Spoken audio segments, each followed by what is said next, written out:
जगदीश मानवतकर सरांच्या Manavatkar Navodaya coaching classes आपले सर्वांचे स्वागत आहे.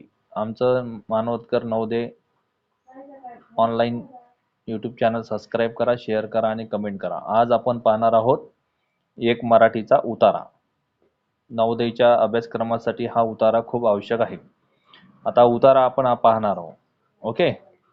जवळजवळ 350 वर्षापूर्वी भारतात शहाजहान नावाचा सम्राट राहत असे. शहाजहान नावाचे एक खूप मोठे राजे भारतात होऊन गेलेले आहेत. या शहाजहाननी भारताच्या याच्यावर राज्य केलेलं आहे. बरोबर आहे. शहाजहान हे आपल्या पत्नीवर खूप प्रेम करायचे. त्याला एक सुंदर आणि बुद्धिमान पत्नी होती आणि तिच्यावर त्याचे प्रेम होते. नाव होते मुमताज महल. मुमताज नावाची एक त्यांची बायको होती. त्या बायकोवर ते